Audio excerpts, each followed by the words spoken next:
Assalamualaikum warahmatullahi wabarakatuh. Salam sejahtera untuk kita semuanya. Nah, sahabat-sahabat, jumpa lagi dengan saya ya, bersama dengan Psikologi Menjawab. Pada kesempatan kali ini, saya akan melanjutkan ya, yaitu menjawab curhatan. Mudah-mudahan bisa menjawab, bisa menenangkan, ataupun bisa memberi solusi ya pada sahabat-sahabat semuanya. Nah, buat sahabat-sahabat yang selama ini sudah terus setia dengan Psikologi Menjawab, saya ucapkan terima kasih. Buat yang barangkali baru menemukan channel ini, silahkan subscribe, like, comment, and share ya. Ini tempat di mana saya sharing kaitannya dengan psikologi dan juga saya menjawab curhatan-curhatan seperti itu ya. Perlu saya sampaikan di sini, curhatan di sini lebih kepada pengetahuan dan kemudian juga mudah-mudahan bisa menimbulkan inspirasi ya, untuk kemudian jadi lebih baik seperti itu. Sekalipun saya yakin ada situasi-situasi di mana kita harus kemudian diskusi secara langsung ya, ataupun konseling secara langsung dengan profesional, dapat bimbingan secara khusus atau intensif seperti itu. Atau bahkan juga kita butuh support dari sekitar kita karena memang persoalan itu luas seperti itu ya. Artinya apa? Saya di sini ingin sampaikan yang saya jawab bukan kemudian jadi rekomendasi yang kemudian harus diikuti ya, tetapi bisa menjadi salah satu saran di mana teman-teman harus juga mencari perimbangan informasi ataupun saran dari yang lainnya seperti itu ya. Oke, saya lanjutkan ya. Nah, saya akan menjawab 4 curhatan di sini ya. Yang pertama adalah ini ada yang tanya seperti ini. Kalau panik akibat trauma atau karena hal lain, misalnya bisa diredam dengan obat anti cemas untuk waktu yang lama, meminum obat apakah tidak menimbulkan resiko? Nah, ini saya menggambarkan ini ya, yang saya tangkap di sini adalah yang curhat ini atau yang bertanya ini istilahnya apa ya, semacam mungkin pernah mengalami kecemasan seperti itu dan kemudian juga meminum obat yang bisa mengurangi itu ya teman-teman ya. Nah di sini perlu saya sampaikan untuk yang pertama kaitannya dengan wewenang untuk kemudian memberikan resep ya obat untuk penurun cemas atau mengurangi ketegangan itu ada di psikiater ya, dan kemudian kita juga tidak bisa sembarangan misalnya sudah diresepi lalu kemudian eh, kita beli sendiri atau beli sendiri seperti itu ya, atau mungkin sudah tahu nih obatnya apa lalu kemudian terus menerus beli. Tidak demikian ya.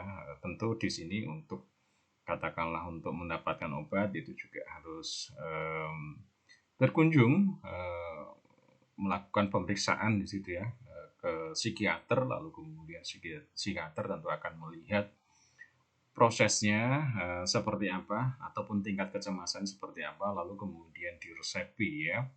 Dan tentu akan dilihat juga perkembangannya, apakah kemudian kecemasannya menurun atau naik atau seperti apa, dan itu berpengaruh terhadap dosisnya, berpengaruh juga terhadap intensitas konsumsinya. Seperti itu ya teman-teman ya. Artinya tidak boleh kemudian sembarangan, sekalipun mungkin ada yang tahu seperti itu.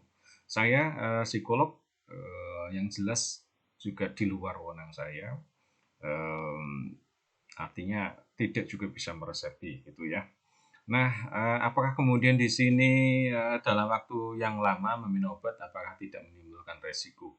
Saya kira semua pasti ada resikonya ya. Kalau kita lihat di obat di situ ada kontraindikasi dan seterusnya ya.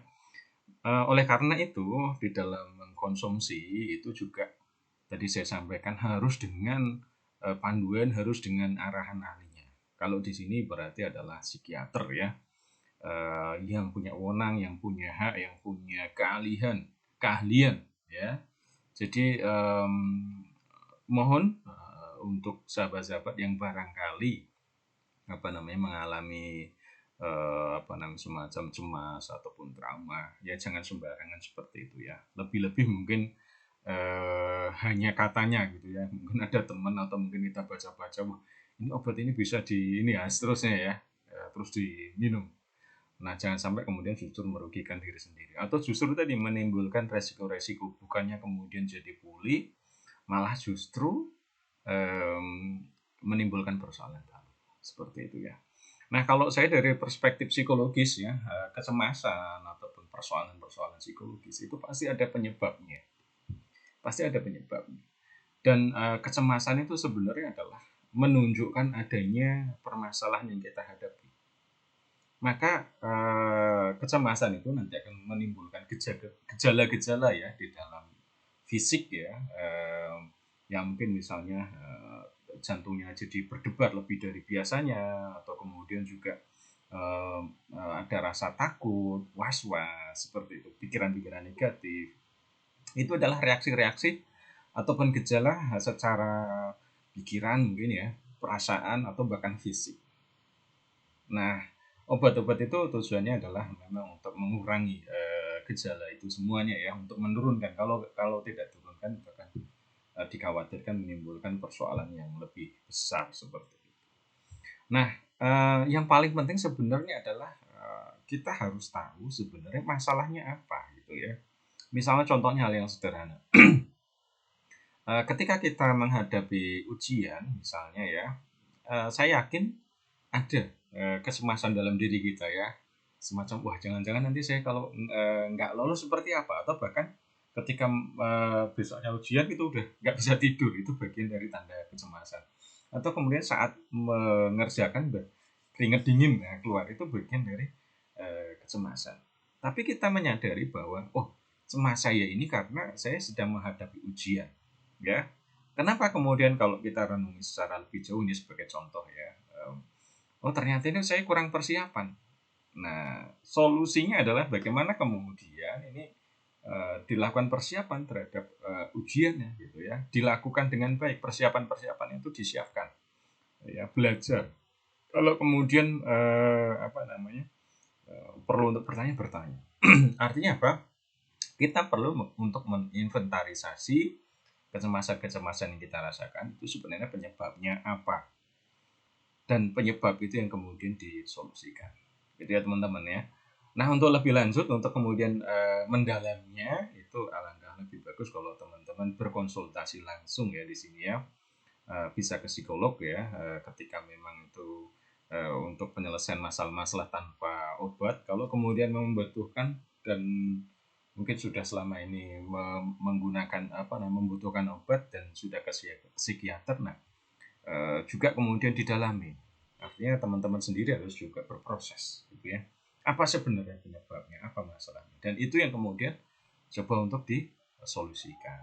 Itu ya teman-teman ya, mudah-mudahan menjawab. Jadi kalau istilahnya obat ataupun ini ya sharing dari saya ini kan sedikit mengurangi ketegangan atau juga kecemasan ataupun gejalanya ya. Untuk kemudian selesai persoalannya, nah teman-teman alangkah lebih bagus kalau ketemu langsung. Entah siapapun itu ya, psikolog ataupun psikiater. Intinya bantuan profesional sehingga teman-teman akan tahu juga masalahnya, lalu kemudian juga diajak diskusi gimana ini menyelesaikannya. Gitu ya, penguatan diri sampai kemudian teman-teman juga kuat untuk kemudian menyelesaikan masalah itu. Ya, kalau masalahnya dengan orang lain, nah itu juga harus diselesaikan. Oke ya, itu untuk curhatan yang pertama. Kemudian yang kedua, nah ini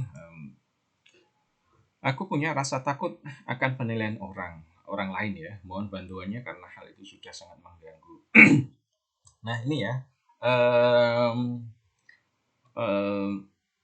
buat pengetahuan untuk teman-teman ya, cemas, takut itu hal yang boleh dibilang gejalanya itu sama, yang dirasakan itu sama. Tetapi kalau di dalam psikologi, cemas itu identik dengan sesuatu yang kita kurang begitu jelas ya penyebabnya atau masalah. Kalau takut itu jelas objeknya. Biasanya seperti itu ya dibedakan ya. Jadi kalau takut itu jelas dan rasional gitu loh. Jadi umum misalnya kita takut akan ular karena ular itu memang berbisa misalnya ya. Ya itu bagian dari memang jelas ya rasional. Tapi ada juga yang cemasannya karena gimana besok itu sesuatu yang agak mengaburkan di luar kontrol ya seperti itu, yang itu kemudian disebut dengan cemas. Saya kira ada bahasan sendiri kaitannya sama kecemasan, sudah saya sharekan juga, silakan dilihat di playlist ya, psikologi klinis kalau nggak salah, lihat di playlist. Nah, ini kaitannya di sini rasa takut, mungkin lebih tepatnya cemas saya kira ya. Cemas kalau kemudian mendapatkan penilaian negatif dari orang lain, ini seperti apa? Nah, kadang kita itu penghakiman itu memang berasal bisa aja dari orang lain dan kemudian kita mengiyakan. Nah, disitulah titik di mana kita akan merasa tidak nyaman. Orang lain mengatakan kita, kamu itu tampilannya kurang keren. Lalu kemudian kita juga meyakini, wah saya kurang keren. Ya, akhirnya kita kepikiran dan kemudian menimbulkan masalah. Tapi ada juga yang kemudian, wah kamu kurang keren. Ya nggak apa-apa lah, kurang keren, memang saya gini ya, gini aja ya, memang mau ya seperti apa lagi. Nah, itu akhirnya juga tidak sampai masuk ke dalam pikiran ataupun perasaan. Jadi memang berbeda ya, gitu ya. Tapi ada juga yang kemudian menjadikannya itu sebagai feedback, wah kamu kurang keren ya, masa sih. Gimana kalau kemudian biar aku tambah keren, ada nggak masukan buat saya nih kayak gitu. Nah itu jadikan masukan. Nah, artinya apa? Satu, pertama adalah kita punya bagaimana kemudian mengelola penilaian-penilaian dari orang lain itu. Kalau kemudian memang itu mengganggu dan tidak membuat kita produktif, ya alangkah lebih baik kalau kemudian memang kita abaikan penilaian itu. Ya misalnya udah dicap, wah nggak bagus seterusnya. Padahal kita tuh udah berproses untuk menjadi lebih bagus seperti itu. Ya sudah, itu diabaikan, gitu ya. Nah, pelajaran menarik misalnya adalah seperti Thomas Alva Edison yang orang-orang kalau diceritanya itu ya, itu orang-orang bahkan menjelek-jelekan dia atau merendahkan, meremehkan seperti itu. Wah kamu gagal, kamu nggak bisa dan seterusnya. Tetapi yang dia lakukan ya dia abaikan. Ya, dia abaikan, dia boleh dibilang tutup telinga karena ada satu kesempatan ketika Thomas Alva Edison ya, dia sedang memperbaiki semacam peralatan yang rusak seperti itu, meledak, telinganya pendengarannya berkurang seperti itu. Justru dia bersyukur, senang gitu. Kenapa demikian? Karena wah ini saya jadi bisa mengurangi nih informasi-informasi negatif yang masuk ke dalam diri saya. Nah seperti itu ya. Dan di sisi lain kemudian dia ubah itu ya menjadi hal yang positif, menjadi feedback positif. Apa itu? Saya bukan gagal, tetapi saya menemukan sekian bahan yang tidak bagus untuk lampu hijau.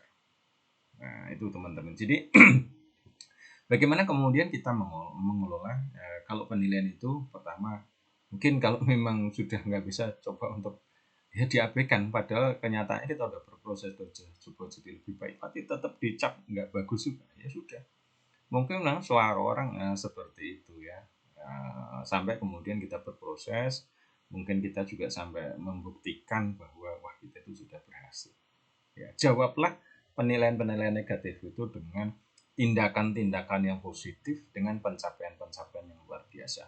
Saya kira tidak ada cara lain ya selain itu ya. Kemudian juga berikutnya bisa diubah itu ya, bisa diubah seperti Thomas Alva Edison itu jadikan feedback bahwa dia bukan gagal, tapi itu menemukan jalan yang cara yang nggak efektif buat mengejar bahan yang nggak efektif. Kalau mencibir orang, kalau dicibir orang ya sudah, itu barangkali koreksi untuk saya. Ya saya juga berbenah seperti itu. Kalau toh kemudian tuntutan orang banyak, ya kita nggak bisa untuk memenuhi sekaligus, kita harus ada prosesnya juga, gitu ya. Artinya apa? Jadikan feedback untuk kemudian itu jadi lebih baik. Ya memang seperti itu, barangkali memang ada hal yang nggak baik dan kita tuh tidak menyadari, gitu ya. Semacam kita bercermin, yang kelihatan tuh bagian depan, kita melihat kayaknya udah rapi, tetapi ternyata orang melihat baju kita bagian belakang itu keluar, artinya nggak rapi, mestinya dimasukkan. Ya sudah, itu jadikan feedback ya. Syukur-syukur kalau kemudian tuh sampai kemudian kalau itu sampai sifatnya merendahkan gitu ya, ya kita balas dengan hal yang baik. Ya, itu pelajaran, artinya apa? Ya buktikan suatu saat kalau kemudian wah kita mungkin direndahkan dan seterusnya. Ya buktikan kita berhasil suatu saat kita bantu orang tersebut. Gitu ya. Atau kemudian juga bisa digunakan ya, berpikiran positif. Ya barangkali nggak semua orang itu pandai dalam mengungkapkan kata-kata gitu ya. Nggak semua orang bisa untuk menjadi motivator seperti motivator handal, yang dengan kata-kata mutiaranya, dengan kata-kata bagusnya itu mendongkrak semangat orang. Mungkin ada juga orang-orang yang tipe motivatornya itu merendahkan, menjelek-jelekan, ya, ya dijadikan buat kita maju lebih baik aja. Seperti obat ya, ya memang pahit sih. Tapi pahit itu akhirnya kemudian ketika kita udah telan dan kita proses dalam diri kita akhirnya menyembuhkan. Ya seperti itu ya. Agar kemudian kita juga bertumbuh jadi lebih baik. Gitu ya teman-teman ya. Tetap semangat nih buat yang dapat penilaian-penilaian nggak bagus. Yakinkan bahwa kita berproses dan kita terus untuk menjadi lebih baik gitu ya. Berikutnya, misi ini suhu mau cerita sedikit. Saya selama ini selalu mengabaikan perasaanku sendiri untuk menuruti orang lain karena saya trauma di masa lalu, karena selalu disalahkan oleh keluargaku sampai saya lupa dengan diri saya sendiri dan keinginan diri sendiri. Saya sering merasa bingung, minta solusi dong. Mungkin di sini ada yang bisa ngasih motivasi. Ya, terima kasih. Nah ini ya teman-teman ya. Nah ini salah satu bukti ketika kemudian kita mengikuti apa yang diucapkan orang lain dan kemudian kita nggak memenuhi, justru menyiksa diri kita sendiri. Bahkan kemudian kita kehilangan orientasi gitu. Ya teman-teman, kita bukan menjadi diri kita yang terbaik, tapi kemudian justru menjadi orang lain, dan menjadi orang lain itu kadang nggak mudah. Ya, satu contoh yang pernah saya sampaikan gitu ya, Abu Nawas dan anaknya dan keledai, gitu ya. Satu keledai, anaknya Abu Nawas naik. Ya, orang-orang mencibir bahwa ini anak nggak sopan, bapaknya mestinya yang naik. Ketika kemudian anaknya turun, bapak yang naik. Oh, ini orang tua nggak sopan, nggak punya kasih sayang pada anaknya. Gitu ya. Kemudian ketika dua-duanya naik, ini orang nggak tahu ini ya, apa nggak punya kasihan nih sama keledainya, dimuati dua orang. Gitu ya. Sampai kemudian dua-duanya turun lalu kemudian dituntun. Ini bodoh sekali nih orang. Kenapa kemudian keledainya nggak dinaikin? Terakhir akhirnya lama-lama kemudian keledainya yang kemudian dipanggul berdua kan, akhirnya justru kemudian terjadi hal yang memang kita sendiri yang rugi seperti itu. Artinya apa, kita harus bisa pilah-pilah,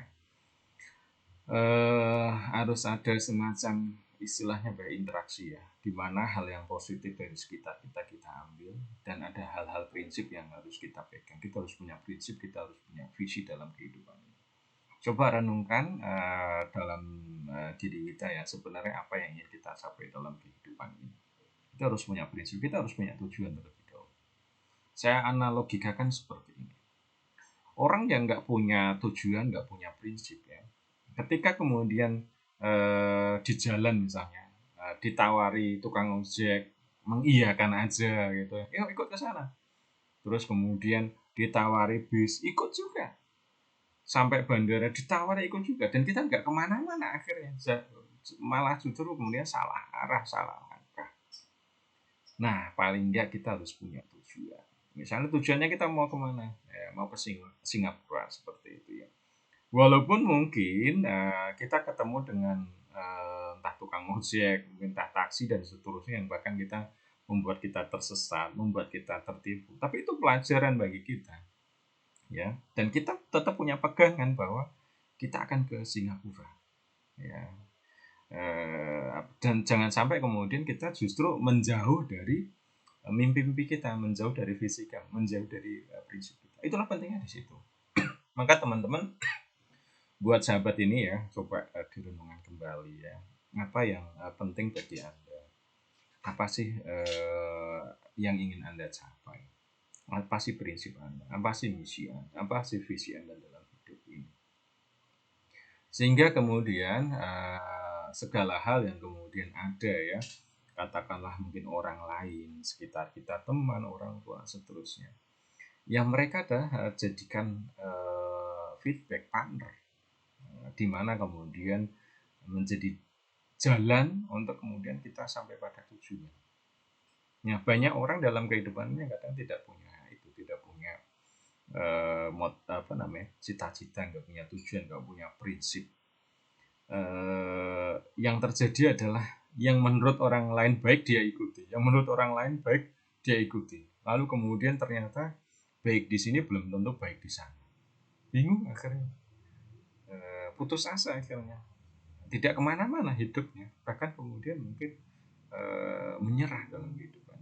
Maka teman-teman harus punya prinsip apa yang dipegang dalam kehidupan ini, apa yang menjadi visi dalam kehidupan ini, apa yang menjadi misi dalam kehidupan ini, ya. Lalu kemudian kita tersembahkan untuk orang tua kita seperti apa nih, kita ingin berperan untuk teman kita seperti apa, ya, untuk kemudian sekitar kita seperti apa, dan tanpa kemudian harus menghilangkan ataupun mengorbankan diri kita. Karena realitasnya memang kita ini ya ada satu situasi kita adalah diri kita yang utuh, ada satu situasi kita itu seorang anak, ada situasi nanti mungkin menjadi orang tua ya, teman-teman yang mungkin belum berkeluarga. Ada realitasnya satu situasi kita juga sekaligus menjadi seorang teman. Artinya apa? Ada banyak peran dalam kehidupan ini. Kalau kita nggak punya prinsip, kalau kita nggak punya visi, ya akan buyar, akan bingung ya, antara peran satu dan peran yang lainnya.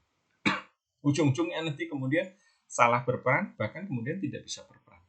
Kalau kita punya prinsip, akhirnya kita sadar, oh peran saya nih ke orang tua harus seperti ini ya, peran saya ke sebagai seorang anak seperti ini, dan seterusnya ya.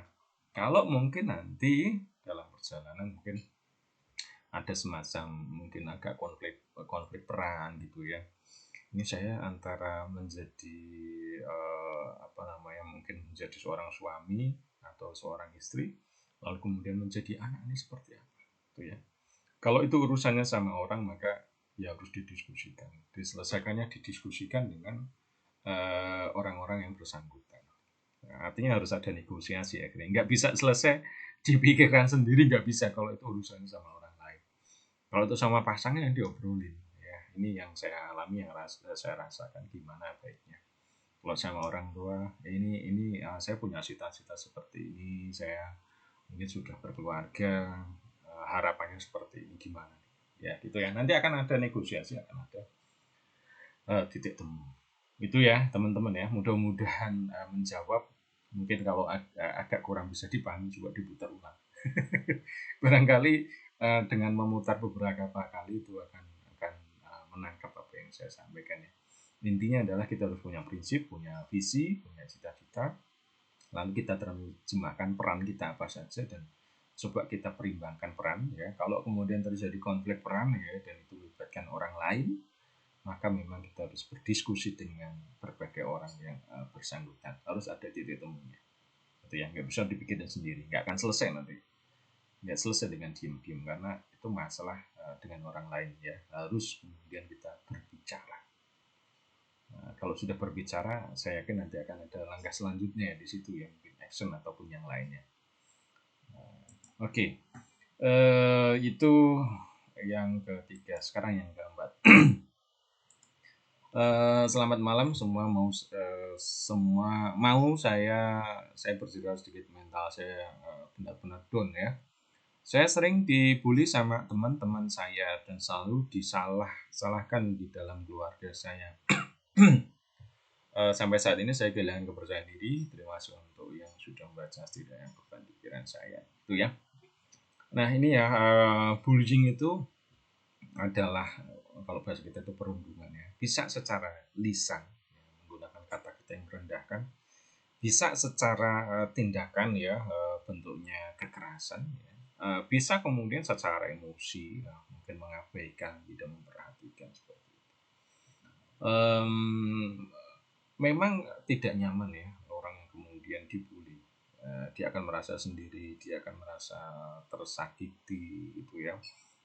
Kalau tidak kuat ya mentalnya down. Lebih-lebih kalau kemudian dia ini nggak ada support, nggak ada dukungan, gitu ya. Nah, lalu apa yang dilakukan? Yang pertama adalah kita harus kuatkan diri kita sendiri. Kita harus bisa melihat bahwa ada sisi positif dalam diri kita, ya. Mungkin orang lain lebih peka melihat sisi negatif kita, sisi-sisi yang menjadi dibully, gitu ya. Dan jadikan sisi bulian itu adalah bagian dari penguat kita. Kalau kita dibully di sisi itu, berarti ya kita nilai bahwa kita memang kurang di situ. Wah, dasar kamu pemalas misalnya, ya mohon maaf ya.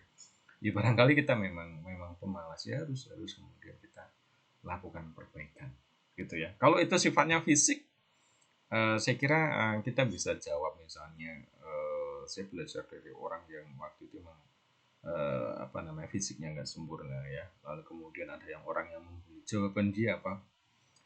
Jawaban dia begini, saya nggak menginginkan ini. Tuhan yang memberikan saya. Kalau saya mau, kalau kamu mau, ya saya doakan kamu seperti saya. Ya, ini agak ekstrim ya balasnya ya. Tapi ada situasi yang kadang harus seperti itu dan akhirnya orang yang membuli itu berhenti, gitu ya.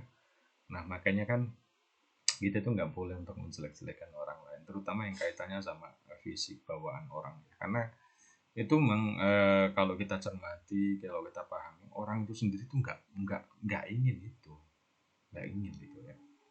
Tuhan kasih itu buat buat dia. Yang buat teman-teman yang barangkali memang ada sisi yang ada situ ya, yakinlah bahwa di dalam diri Anda Tuhan juga kasih sesuatu yang spesial yang nggak diberikan pada orang lain. Nah, tugas Anda adalah temukan itu. Ya, di dalam sisi mungkin yang boleh dibilang sisi yang kurang itu, yakinlah bahwa Tuhan memberikan sesuatu yang spesial untuk Anda. Tugas Anda adalah mencari itu. Ada sesuatu yang hebat. Coba cari, coba digali. Ya, bagaimana kemudian berikutnya mengubah kekurangan jadi kelebihan. Ada banyak contoh lah saya kira lah ya. Orang-orang yang kalau kita cermati suksesnya itu sekarang memang kelihatan sukses luar biasa. Tetapi dulu-dulunya dia juga gagalnya bukan main. Bahkan kemudian juga bahkan mungkin jadi boleh dibilang nilainya nggak bagus gitu, dipandang negatif sama orang. Artinya apa?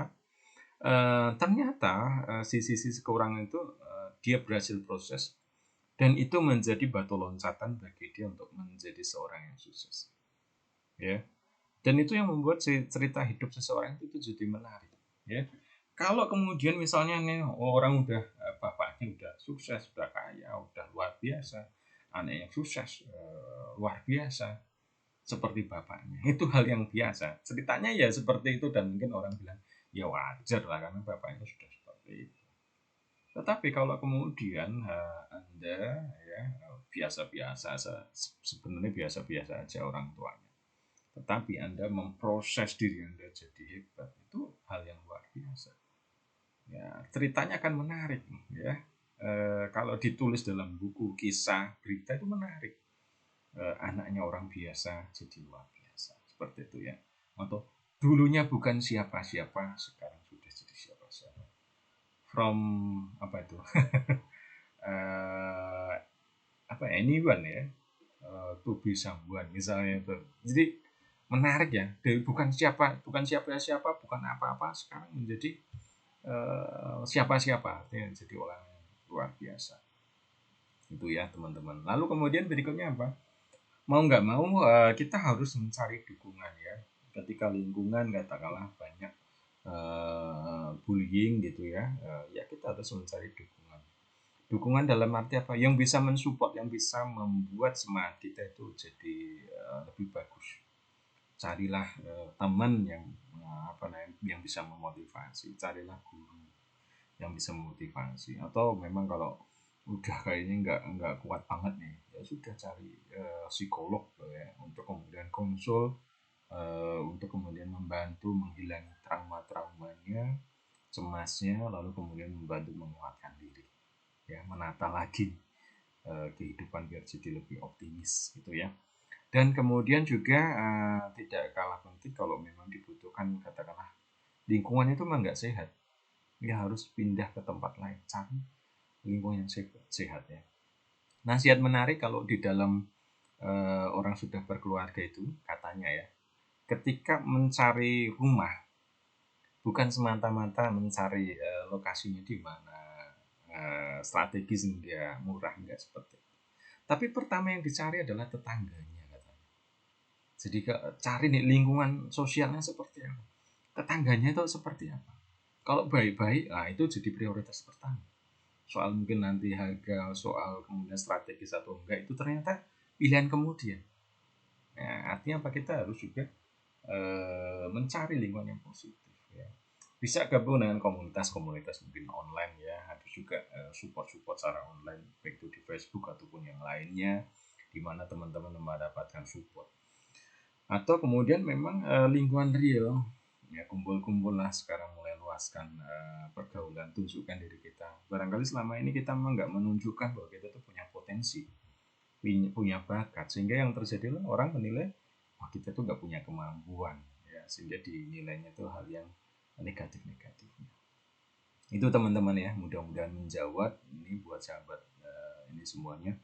Coba nanti bisa diputar lagi ya dari depan, barangkali apa namanya, tidak terjawab di sini tetapi juga terjawab di sesuatu di bagian yang lain gitu ya. Atau juga silahkan dibuka curhatan-curhatan ya, jawaban saya di video yang lainnya, barangkali bisa menimbulkan inspirasi ya, pencerahan bagi sahabat-sahabat. Dan tidak perlu segan untuk kemudian subscribe, like, dan share. Kalau kemudian pertanyaan boleh silahkan kirim ke email ya, psikologi menjawab titik atau .online@gmail.com. Baik sahabat-sahabat semuanya, terima kasih. Sampai di sini dulu, dan sampai ketemu di video-video berikutnya dari Psikologi Menjawab. Terima kasih. Assalamualaikum warahmatullahi wabarakatuh. Ingat untuk subscribe, like, comment, and share. Terima kasih.